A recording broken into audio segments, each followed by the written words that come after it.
ఈ సౌందర్య లహరిలోని అద్భుతమైన 100 శ్లోకాల్లో మనం ఈరోజు మొట్టమొదటి శ్లోకం మరియు దాని యొక్క అర్థము, అది చదవడం వల్ల మనకు వచ్చే ఉపయోగం కూడా తెలుసుకుందాము.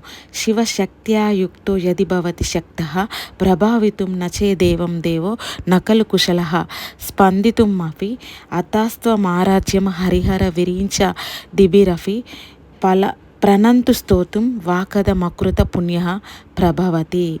దీని యొక్క అర్థం ఏంటంటే, శివుడు అంటే చైతన్యం, శక్తి అంటే శక్తి రూపిణి అంటే ఎనర్జీ పవర్. ఈ రెండు కలిస్తేనే ప్రపంచం ఏర్పడుతుంది. శివుడు పరమేశ్వరుడు, శక్తి అమ్మవారు ఆది పరాశక్తితో కలిసినప్పుడే సృష్టి స్థితి లయం వంటివి పనులు చేయగలడు. శక్తి లేకపోతే శివుడు కథలను కూడా కదలలేడు. అందుకనే ఆ శక్తిని ఆరాధించి హరిహర బ్రహ్మలు కూడా సృష్టి స్థితి లయాలకు కారణభూతులైనారు. పుణ్యం లేని వారెవ్వరు కూడా ఆ జగన్మాతని నమస్కరించడానికి, స్తోత్రం చేయడానికి, కనీసం స్మరించడానికి కూడా అర్హులు కారు. దీనిలో ఉన్న అంతర్లీన రహస్యం ఏంటంటే, అమ్మవారి అనుగ్రహం లేకపోతే దేవుడికైనా సరే పనిచేయడం సాధ్యం కాదు. కొంతమంది అప్పుడప్పుడు నాకు శక్తి ఉంది అంటూ గర్వంగా చెప్పుకుంటూ ఉంటారు. అలాంటి మాటల్ని మనం వింటూ ఉంటాం.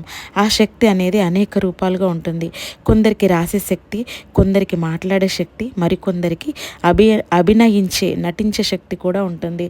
ఇలా ఉన్న ఏ శక్తి అయినా కూడా అది ఆదిశక్తి జగదీశ్వరి అయిన ఆ త్రిపుర సుందరి అంశ అని మనం తెలుసుకోవాలి. మనలో శక్తి బలంగా ఉంటే కాన్ఫిడెన్స్ అండ్ సక్సెస్ వస్తుంది. మనము స్పిరిచువల్గా గ్రోత్ కూడా అవుతాము, మనం డివైన్ కూడా కనెక్ట్ అవుతాము. అందువల్ల మనము అమ్మవారిని ఎప్పుడూ ఆరాధిస్తూ ఉండాలి.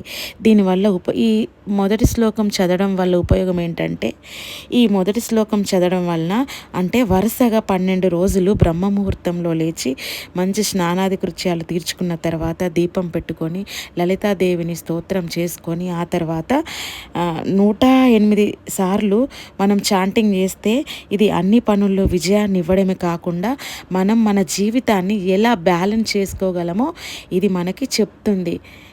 ఇది అందువల్ల మనం ఎప్పుడైనా సరే ఈ సౌందర్య లహరిలో ఉన్న 100 శ్లోకాలను రోజు ఒకటి నేర్చుకొని దాని భావము, దాని అర్థము ఎందుకు ఉపయోగపడుతుందని తెలుసుకుంటే చాలా మంచిది ఎవరికైనా.